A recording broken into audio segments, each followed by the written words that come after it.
Hello student, welcome back in my new video. This is the next part of the chapter of 2 human reproduction, जिसमें हम पढ़ेंगे gametogenesis क्या होता है. जैसे कि प्राइमरी सेक्स ऑर्गन क्या होता है. The testis in male and ovaries in the female produce gametes that is sperm and ovum respectively bye the process called the gametogenesis. मतलब कि मेल में स्पर्म का फॉर्मेशन एंड ओवरीज में, और testis in male and ovaries in the female produce gametes. मतलब जो testis जो होता है वो स्पर्म का जो प्रोडक्शन करता है, और ओवरीज जो होता है वह ओवम का जो प्रोड्यूस करता है, उसे के हम रिस्पेक्टिवली प्रोसेस में गैमेटोजेनेसिस कहते हैं. स्पर्मेटोजेनेसिस क्या होता है. In testis immature male germ cells spermatogonia produce sperm by spermatogenesis there begin at puberty. मतलब जो टेस्टिस होता है, जो इमैच्योर मेल जर्म सेल है, उसमें स्पर्मेटोगोनिया, मेल जर्म सेल को स्पर्मेटोगोनिया बोलते हैं, जो प्रोड्यूस करता है sperm by spermatogenesis that begin it's puberty. मतलब प्यूबर्टी के दौरान प्रारंभ होता है स्पर्म का बनना, और जो स्पर्म बनता है स्पर्मेटोजेनेसिस के प्रोसेस के थ्रू बनता है. इसको ही हम स्पर्मेटोजेनेसिस कहते हैं.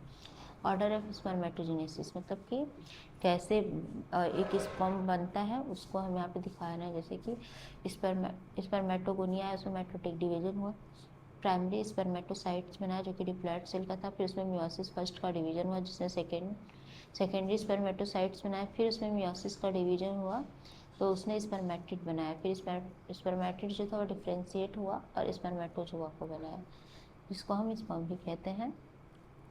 नेक्स्ट हमारा टॉपिक है स्पर्मेटिड्स. नेक्स्ट हमारा पॉइंट है spermatids are transferred into spermatozoa sperm by the process called spermiogenesis. मतलब जो स्पर्मेटिड्स हैं वह जो कि ट्रांसफ़र होता है स्पर्मेटोजोआ में, यानी कि स्पर्म में. स्पर्मेटोजोआ को ही स्पर्म कहते हैं. Bye the process called spermiogenesis. मतलब स्पर्मियोजेनेसिस किसे कहते हैं. Transfer of spermatids into spermatozoa यानी कि स्पर्म में, उसको ही हम स्पर्मियोजेनेसिस कहते हैं. Sperm head.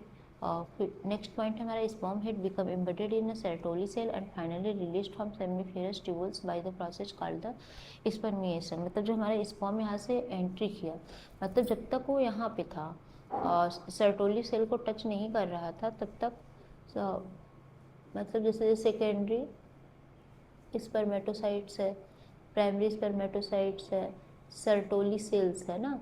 तो जब तक ये सर्टोली सेल्स से अटैच्ड नहीं था, मतलब स्पर्म का जो हेड था, जब तक सर्टोली सेल्स से अटैच नहीं था तब तक तो स्पर्मेटोजोआ था. यानी कि sperm had become embedded in Sertoli cell. और जैसे ही स्पर्म जो था वो उसका जो हेड था वो सर्टोली सेल में गया, तैसे ही finally release from seminiferous tubule by the process called spermiation. तैसे ही वह तुरंत सेमिफेरस ट्यूबुल्स में चला जाता है, जिस प्रोसेस को हम स्पर्मिनेशन कहते हैं. मतलब सेमिफेरस ट्यूबुल्स से जब वो रिलीज हो जाता है तो उस प्रोसेस को ही हम स्पर्मिएशन कहते हैं. Spermatogenesis start at the age of puberty due to the significant increase in secretion of gonadotropin release hormones.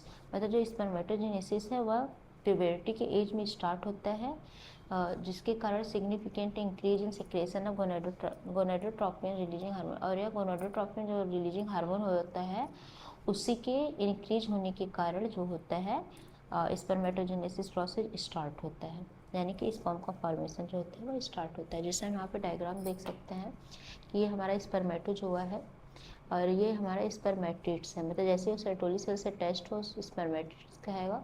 उसके बाद यहाँ पे सेकेंडरी हमारा स्पर्मेटोसाइट्स है, प्राइमरी स्पर्मेटोसाइट्स है, सर्टोली सेल्स है एंड द स्पर्मेटोगोनियम यहाँ पे प्रेजेंट है. जैसे हमारा जब सेमिनिफेरस ट्यूब्यूल्स से जो, जैसे स्पर्मिएशन का अगर हम डिफिनीसन ऐसे भी जान सकते हैं कि जैसे सेमिनिफेरस ट्यूब्यूल्स जो है, जब ये स्पर्म को रिलीज करता है और जब वो स्पर्म निकलते हैं तब जाके वो सर्टोली सेल से अटैच्ड होते हैं. इसी प्रोसेस को हम स्पर्मिएशन कहते हैं. इस डिफिनीसन को पढ़ेंगे तब भी आपको समझ में आएगा. Sperm head become embedded in Sertoli cell and finally release from seminiferous tubules. मतलब सेमिनिफेरस ट्यूबुल से जब वो रिलीज हो जाते हैं उसके बाद जब उसका हेड सर्टोली सेल में अटैच्ड हो जाता है, इसी प्रोसेस को हम स्पर्मिएशन कहते हैं. और नेक्स्ट अब तो हेडिंग मैंने आपको पढ़ाया. अब उस नेक्स्ट पॉइंट जो फिफ्थ पॉइंट था उसी का ये पार्ट है. 6 पॉइंट का, गोनेडोट्रोपिन हार्मोन्स जब बॉडी में इंक्रीज होता है तो उसी के थ्रू जो होता है वह स्पर्म का फॉर्मेशन एट प्यूबर्टी एक मेल में होने लगता है, और ये एक act at anterior pituitary gland and stimulate secreting of LH and FSH, जो कि LH एंड FSH के स्टिमुलेटिंग सेक्रेशन के थ्रू होता है, जो कि pituitary gland and stimulatory secreting होता है। अब हमारा था next point, LH act an Leydig cell and stimulate synthesis and secretion of androgen which stimulate process of spermatogenesis, मतलब स्पर्मेटोजेनेसिस प्रोसेस को जो स्टिमुलेट करता है वो LH जो होता है वो एक्ट करता है लेडिंग सेल में और स्टिमुलेटिंग सिंथेसिस करता है और मतलब एंड्रोजन का सेक्रेशन कर देता है, जिससे कि स्टिमुलेटरी प्रोसेस हो जाता है, जिसको हम स्पर्मेटोजेनेसिस कहते हैं। नेक्स्ट पॉइंट आता है हमारा FSH कैन ऑन स्ट्रोली सेल, मतलब जो FSH होता है वो स्ट्रोली सेल पे हो सकता है and stimulate secretion of some factor which help in process of spermiogenesis, मतलब और कुछ सेक्रेशन को भी स्टिमुलेट कर देता है, जिसकी वजह से स्पर्मियोजेनेसिस के प्रोसेस में मदद मिल जाती है। अब हमारा क्या आता है नेक्स्ट, स्पर्म क्या होता है। माइक्रो, आपको ऊपर का समझ में आ रहा है ना, ये एक्चुअली क्या है, जैसे कि FSH एक हार्मोन्स है जो कि स्टेरिली सेल का जो होता है इस पर एक्ट कर सकता है और वो स्टिमुलेट कर देता है सेक्रेशन ऑफ सम फैक्टर, मतलब कुछ फैक्ट, जैसे कि जब उसने स्टेरिल सेल एंड स्टिमुलेट कर दिया सेक्रेशन को तो उसमें क्या हुआ, सम फैक्टर जो कि स्पर्मियोजेनेसिस प्रोसेस में हेल्प करते हैं वो रिलीज होने लगते हैं। हमारा नेक्स्ट आता है स्पर्म क्या होता है। माइक्रोस्कोपिक स्पर्म में जो microscopic structure compose of head, neck, middle piece and tail, तब ये एक माइक्रोस्कोपिक स्ट्रक्चर है और इसमें क्या क्या पाया जाता है, हेड पाया जाता है, नेक पाया जाता है, मिडिल पीस पाया जाता है, मतलब head, neck and middle piece and tail. और मिडिल पीस देखिए आपको यहाँ पे दिखेगा, ये जो है इसके अंदर का मिडिल पीस है, ये नेक है, ये हमारा हेड है और ये हमारा टेल है। अब plasma membrane cover whole body of sperm, और एक जो प्लाज्मा मेम्ब्रेन होता है वो सारी बॉडी को कवर करके रखता है। Sperm head contain an elongated haploid nucleus anterior portion of which is covered by a cap like structure called acrosome. जो स्पर्म का हेड होता है, एक तो वो मतलब स्पर्म में एक हैप्लॉइड स्ट्रक्चर होता है और वो इलांगेटेड होता है हेड, इसमें हैप्लॉइड न्यूक्लियस होते हैं, एंटीरियर पोर्शन ऑफ जो स्पर्म का होता है वह कैप लाइक स्ट्रक्चर से कवर्ड होता है, जैसे देखिए ये, और इसको ही हम एक्रोसोम कहते हैं, इसी पार्ट को एक्रोसोम कहते हैं, जो कि कैप लाइक स्ट्रक्चर होता है और स्पर्म के हेड पे। नेक्स्ट पॉइंट आता है हमारा acrosome filled with enzyme that help in fertilization. जो एक्रोसोम होता है इसके पास एक एंजाइम से भरा होता है जो कि हमें फर्टिलाइजेशन में मदद करता है। नेक्स्ट पॉइंट आता है middle piece possesses mitochondria which produce energy that help in sperm motility essential for fertilization. जो इसका मिडिल पीस है ये वाला, इसमें क्या है, माइटोकॉन्ड्रिया प्रेजेंट होता है जो कि एनर्जी को प्रोड्यूस करता है और जो स्पर्म की मोटालिटी के लिए बहुत ही ज़रूरी होता है और यूज करता है वो फर्टिलाइजेशन के लिए। नेक्स्ट पॉइंट हमारा क्या आता है human male ejaculated 200 to 300 million sperm during a coitus of which for normal fertility. Human का जो मेल इजाकुलेट होता है वह 200 to 300 million sperm during a coitus of which for normal fertility, मतलब एक बार में 200 से 300 मिलियन जब वो मतलब क्वाइटस मतलब जो पॉपुलेशन करता है एक मेल, तो जब उसका जो स्पर्म एक बार में निकलता है वो 200 से 300 मिलियन का निकलता है। और fertility at least 60% sperm must have normal shape and size, और जो 60% होते हैं उनका जो शेप और साइज होता है वह बहुत ही नॉर्मल होता है। आता है जैसे 60% जो होते हैं उनका शेप और साइज और जो सब चीज़ें होती हैं वो सेम होती हैं। एटलीस्ट 40% आते हैं मस्ट सो विगरस मोर्टेलिटी, मतलब लेकिन जैसे कि 200 से 300 मिलियन बना स्पर्म, उसमें क्या हुआ कि 60% जो था वो सेम साइज, आकार, उनकी मोर्टेलिटी सब सेम थी, बट जिसमें 40% जो स्पर्म था वो जो थे वो बहुत विगरस मोर्टेलिटी शो कर रहे थे, मतलब बहुत फास्ट एंड ताकतवर मोर्टेलिटी शो कर रहे थे। नेक्स्ट पॉइंट आता है हमारा secretion of epididymis vas deferens seminal vesicles and prostate are essential for maturation and motility of sperm, मतलब ये जो सब होते हैं epididymis vas deferens seminal vesicle and prostate, ये सब एक स्पर्म को मैच्योर बनाने और उसकी मोर्टेलिटी के लिए बहुत ही इंपॉर्टेंट होते हैं। नेक्स्ट में जाता है हमारा seminal plasma along with sperm constitute the semen। और जो सेमिनल प्लाज्मा होता है स्पर्म के साथ उसको हम सीमन बोलते हैं। मतलब कि एक स्पर्म होता है वो थोड़ा गीला गीला रहता है, उसके चारों तरफ सेमिनल प्लाज्मा प्रेजेंट होते हैं जिसको कंस्टिट्यूट द सीमन, सीमन के रूप में कहते हैं कि ये सीमन है, उसी के अंदर ही स्पर्म पाया जाता है। नेक्स्ट पॉइंट आता है हमारा oogenesis। oogenesis क्या है? oogenesis initiated during embryonic development stage, no more oogonia, gamete mother cell are formed after birth. तो जो oogenesis होता है वो एम्ब्रियोनिक डेवलपमेंट के टाइम पे स्टार्ट होता है और नो मोर oogonia मतलब गैमेट मदर सेल में और भी ज़्यादा फॉर्म नहीं होते हैं, आफ्टर बर्थ और ज़्यादा फॉर्म नहीं होते हैं। This cell start division, next आता है this cell start division and enter into prophase first of meiotic division and get temporarily arrested at that stage called primary oocytes।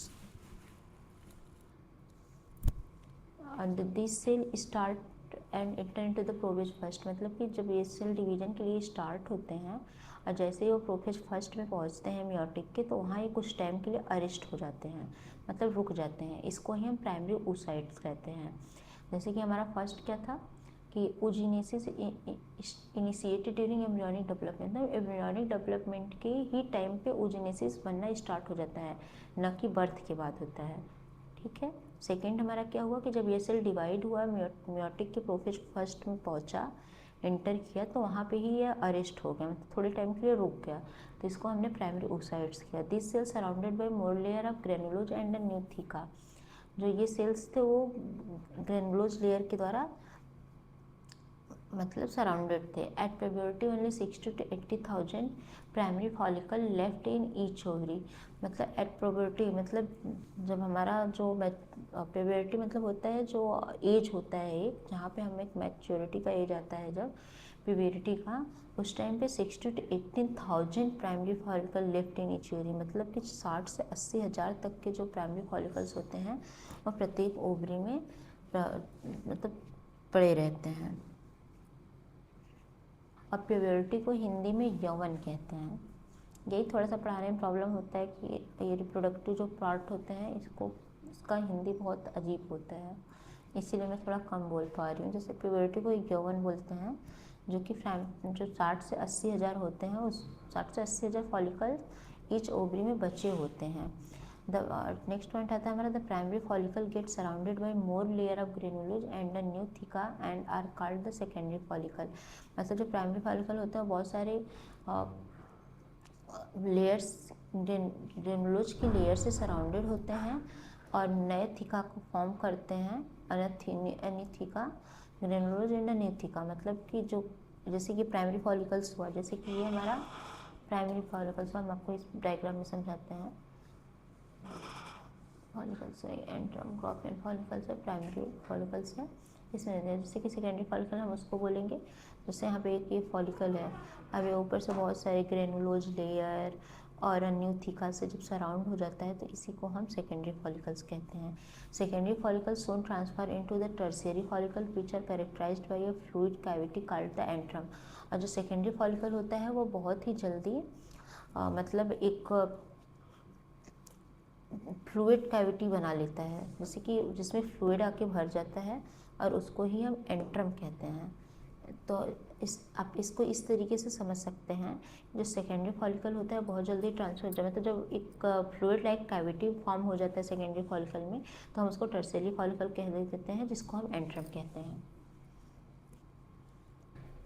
जैसे हमारा डायग्रामेटिक सेक्शन व्यू आपको ovary आप देख सकते हैं कि हमारा ब्लड वेसल्स है, यहाँ पे हमारे प्राइमरी फॉलिकल्स हैं। जब ये ग्रेनुलेज और थीका से सराउंड हुए तो ये सेकेंडरी फॉलिकल बना है, और जब इसमें एक एंट्रम आके बन गया, ये देखिए हमारा एंट्रम है, सोइंग एंट्रम, मतलब तरल पदार्थ का एक जब गुहा बन गया तो इसको हम एंट्रम कह देते हैं। टर्शियरी फॉलिकल्स बना यहाँ पे, और यहाँ पे हमारा ग्राफियन फॉलिकल बना जिसमें हमारा ओवम आके बना। जब यही रैप्चर हुआ तो यहाँ से हमारा ओवम बाहर निकल गया और ये जो बचे हुए थे ये कार्पस लूटियम में फिर से उसी प्रोसेस में चलने लगे। नेक्स्ट पॉइंट हमारा आता है theca layer is organised into inner theca interna and outer theca externa. मतलब जो हमारा थीका होता है जैसे मान लीजिए ये हमारा थीका हुआ, उसके 2 लेयर हुए ऑर्गेनाइज्ड करके, तो जो मतलब इनर थीका था उसको हमने इंटरना बोला, जो आउटर थीका था उसको हमने एक्सटर्ना बोला। एंड नेक्स्ट पॉइंट क्या आता है हमारा, primary oocytes within tertiary follicle undergoes to the first meiotic division unequal होता है। जो मतलब प्राइमरी oocytes था, जो विथ टर्सरी फॉलिकल्स जो था उसका विथ इन टर्सरी फॉलिकल, जो प्राइमरी oocytes से टर्सरी फॉलिकल्स तक था, जब वो undergoes to first meiotic division, जब वो म्योटिक डिवीजन के अंतर्गत गया तो वहाँ पे unequal resulting in formation of half secondary oocytes from ovary by process called ovulation. तो हमारा जो अब हम आते हैं इस प्रोसेस को समझने आते हैं। यहाँ तक आपको समझ में आ गया इस प्रोसेस में क्या बोले। इस प्रोसेस में यही था कि जो टर्सरी फॉलिकल के अंदर जो प्राइमरी oocytes है वो जाता है अंडरगोट करता है म्योटिक डिवीजन के अंतर्गत, और वो जाके ओवा बना देता है, जो कि ओवुलेशन के प्रोसेस के थ्रू ओवा बाहर निकलता है। इसका शॉर्ट फॉर्म में यही मतलब होता है। हमारा आता है प्रोसेस एट प्यूबर्टी, कैसे कैसे स्पर्म बन रहा है। पहले म्योटिक डिवीजन हो रहा है, फिर कैसे कैसे बन रहा है, कैसे डिजेनरेट हो रहा है, कैसे क्या हो रहा है। जैसे हमारा स्पर्मेटोगोनिया है, फिर उसके बाद क्या हुआ, माइटोसिस डिफ्रेंसिएशन हुआ उसमें, फिर प्राइमरी स्पर्मेटोसाइट्स बना, फिर फर्स्ट म्योटिक डिवीजन हुआ तो सेकेंडरी स्पर्मेटोसाइट्स बना, फिर सेकेंड म्योटिक डिवीजन हुआ तो स्पर्मेटिड्स बना, एंड देन डिफ्रेंशिएट होकर स्पर्मेटोजोआ बना, यानी कि स्पर्मेटोजोआ को ही हम स्पर्म भी कहते हैं। अब यहाँ पे हमारा एट प्यूबर्टी देख रहे हैं कैसे डिवीजन हो रहा है। एक सेल्स आया, उसके अंदर डिवीजन 2 बने, फिर उसके अंदर म्योटिक डिवीजन हुए, फिर 2 से 4 हुए, फिर एक जो थे 3 डिजनरेट होकर एक आगे बढ़े, तो फिर वहाँ पे डिवाइड हुआ, तो 2 से 4, फिर 4 एक से 2 बना, फिर इन दोनों को जब हम यहाँ पे लाए थोड़ा, फिर इन दोनों को डिवाइड करें, वही सेल है जो यहाँ पे है, फिर ये दोनों डिवाइड किए, डिवाइड करके यहाँ पे 4 सेल बना दिए डिफ्रेंशिएट करके। ठीक है, क्रोमोसोम नंबर क्या था यहाँ पे 46 था, और पहले उसके बाद क्या हुआ 23 बन गया। सेम प्रोसेस यहाँ पे भी है फिटल लाइफ का, birth, child puberty and adult reproductive life में क्या होता है कि ओगोनिया आता है, ओगोनिया जाके माइटोसिस डिफरेंशिएट करता है तो प्राइमरी oocytes बनाता है, फिर उसमें फर्स्ट माइटोटिक डिवीजन होता है कंप्लीट प्योर टू ओवुलेशन, फिर वो सेकेंडरी oocytes बनाता है, फिर सेकेंडरी oocytes से ओवम बन जाता है। Same process. Thank you for watching. अब इसका next part menstruation cycle next video में आएगा।